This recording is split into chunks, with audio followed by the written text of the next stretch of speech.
Assalamualaikum warahmatullahi wabarakatuh.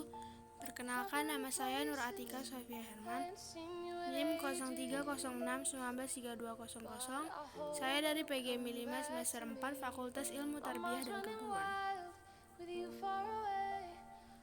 Adapun tujuan saya membuat video ini yaitu untuk memenuhi mata kuliah pendidikan kepramukaan dengan dosen pengampu Bapak Dr. Uisyono MA dengan judul Materi Pramuka.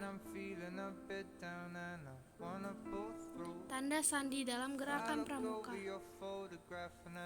Tanda adalah sesuatu yang menyatakan sesuatu, sedangkan sandi merupakan kata yang berasal dari Sanskerta yang berarti rahasia. Tujuan mempelajari tanda dan sandi yaitu yang pertama melatih kepekaan, yang kedua melatih keterampilan, yang ketiga melatih kedisiplinan, yang keempat melatih kemandirian, dan yang kelima melatih kecerdasan. Tali temali, macam-macam simpul dan kegunaannya. 1. Simpul ujung tali agar tali pintalan pada ujung tali tidak mudah lepas atau terurai. 2. Simpul mati agar mengakhiri suatu ikatan. Ketiga, simpul anyam untuk menyambungkan dua utas tali yang tidak sama besarnya. Keempat, simpul erat untuk memendekkan tali tanpa potongan. Kelima, simpul kembar untuk menyambungkan dua utas tali yang sama besarnya dalam keadaan basah. Keenam, simpul tiang berganda untuk mengangkat orang dari atas ke bawah. Ketujuh, simpul kursi untuk mengangkat benda atau orang yang pingsan. Kelapan, simpul penarik untuk menarik benda yang cukup besar. 9. Simpul pangkal dan simpul jangkar memiliki kegunaan yang sama, yaitu untuk membuat tandu. 10. Simpul tambat untuk menarik atau menyeret balok, menambatkan pada tiang, dan untuk memulai ikatan. 11. Simpul tarik untuk mengikat tali pengikat binatang ke tiang agar mudah dilepas. 12. Simpul gulung untuk menarik balok diikatkan pada tali penarik balok agar orang lain dapat menariknya.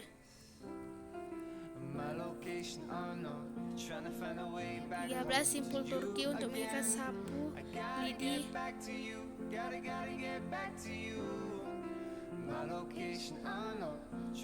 Macam-macam ikatan dan kegunaannya. 1. Ikatan pangkal untuk mengikatkan tali ikatan. 2. Ikatan tiang untuk mengikat leher binatang supaya tidak tersengkit. 3. Ikatan jangkar untuk mengikat jangkar atau membentuk jangkar.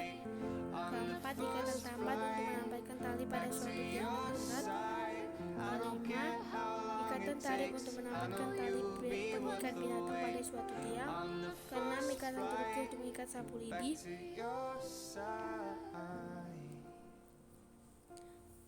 Semapore.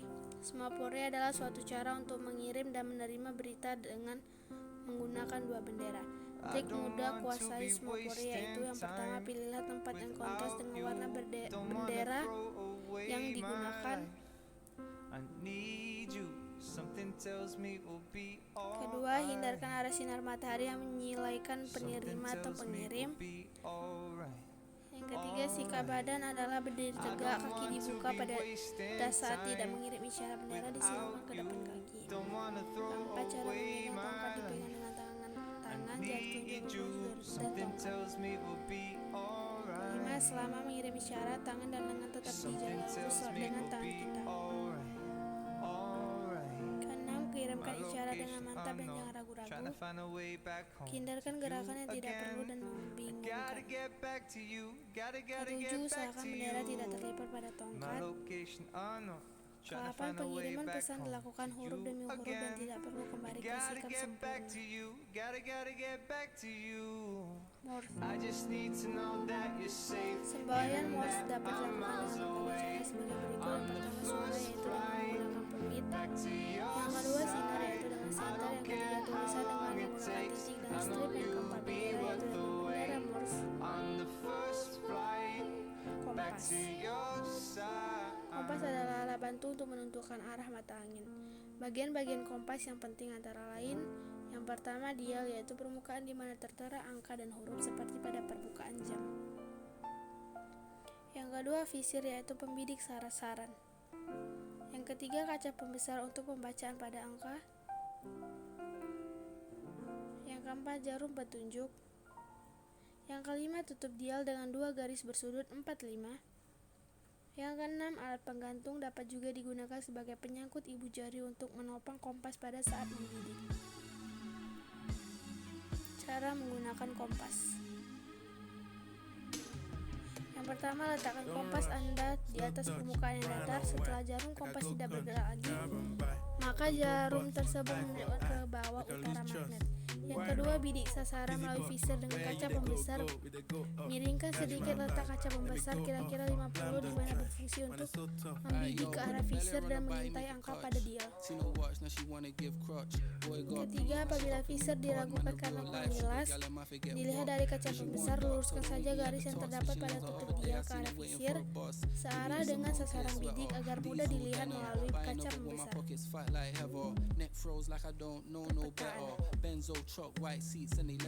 Perpetaan adalah kegiatan kepramukaan yang sangat menarik dan menyenangkan karena peserta didik dibawa langsung untuk mengenal alam terbuka. Adapun manfaat dari kegiatan ini yaitu yang pertama, melatih jiwa kepemimpinan dan kedisiplinan. Yang kedua, meningkatkan rasa persatuan, persaudaraan, kerjasama, gotong royong, dan setia kawan. Yang ketiga, melatih keterampilan, ketelitian, serta kesabaran. Keempat, mengagumi alam ciptaan Tuhan dan cinta tanah air.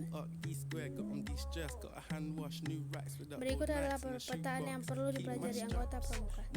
Pertama, peta panorama adalah peta yang dibuat untuk mengetahui, membedakan, dan menggambarkan keadaan daerah dari sudut pandang tertentu.